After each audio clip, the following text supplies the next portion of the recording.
Hi, welcome to my third vlog, which will be looking at the differences between skills and capacities of the overhead squat.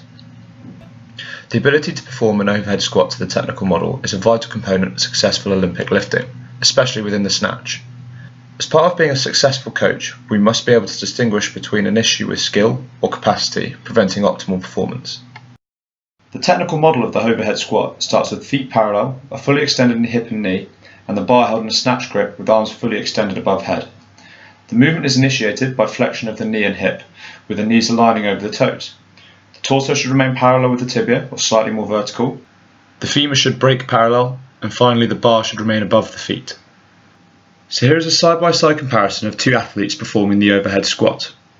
Despite working at different speeds, both athletes have similar flaws in their performance, taking them away from the technical model. As can be seen, both athletes have an excessive forward lean of the torso, breaking parallel with the tibia. The bar also comes too far forward, coming in front of the feet. This will lead to an instability in the lift and a potential injury risk. Using two simple tests and considering the training and injury history of our athletes, we can start to determine potential skill and capacity issues contributing to the athlete's inability to successfully perform the overhead squat. The first test I conducted was a knee to wall to establish the level of dorsiflexion through the ankle. As shown in the video, dorsiflexion is not an issue for the first athlete, who has a 20 cm distance of toe to wall on each side, almost 7 cm higher than the mean score in a study of 13 healthy injury-free students by Ben et al. In 1998. A further study by Hock et al. In 2012 reported a similar 13 cm knee to wall score in healthy adults. Even the participants with chronic ankle injuries in the Hock study had a mean knee to wall score of 10 cm. This highlights a real capacity issue of our second athlete. With limited dorsiflexion of 4.37 and 7.95 cm in the left and right ankles respectively, this is capacity that will affect performance of the overhead squat. As shown by Butler et al. In 2010, supported by Eckermüller and Heinrich, with greater dorsiflexion motion comes an increased movement quality of the overhead squat. Next test is a front arm raise to establish shoulder flexion range of motion.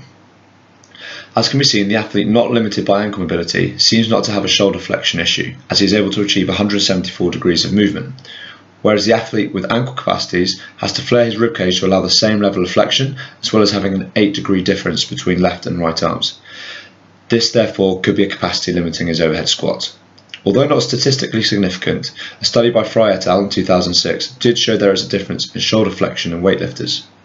Elite lifters had a higher range of flexion compared to the non-elite lifters, which will help prevent the bar falling forward, as seen in this clip. Using my knowledge of the athletes, I know the athlete with the shoulder and ankle problems has had major injuries to both, so is limited by his lack of capacities in these areas. Whereas the athlete with no capacity issues limiting his technique, it is one of skill, as the overhead squat is a movement he has not had much exposure to in the past. Therefore, to improve the performance in the overhead squat for each athlete, they are given differing training strategies. The athlete limited by capacity was given ankle, hip and shoulder mobility work targeting key areas associated with the overhead squat in a review by Hirth in 2007. This included banded dorsiflexion, rolling of the calf and ankle and plantar fascia, weighted dorsiflexion and knee to walls with a raised foot. This led to an increase in ankle dorsiflexion of 3.1 cm and 2 cm on the left and right ankles. For hip mobility, a mix of stretching, rolling and banded work targeted the adductors, hamstrings, glutes and lower back.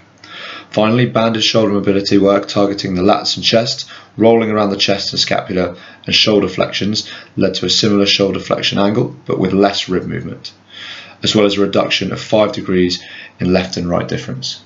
This then led to an improvement in overhead squat performance, with the distance of the bar away from the feet reduced by almost 45 cm, tibia and torso angle approached parallel, and the feet pointed out less. The angle of the knee and hip reduced and increased respectively, and were close to the 47 and 51 degrees associated with elite weightlifting performance in the paper by Fry et al. To improve the athlete with the skill-based issues, he worked through exercises and coaching cues to promote an upright torso while keeping a good squat technique. This included squatting facing a wall and a squat into an overhead raise. This again led to an improved torso position in the squat, with the bar 60 cm nearer the midpoint of the foot and a lower knee and higher hip angle. This shows the importance of establishing and understanding whether poor technique is caused by an issue with skill or capacity. This way we can effectively improve performance and lower injury risk.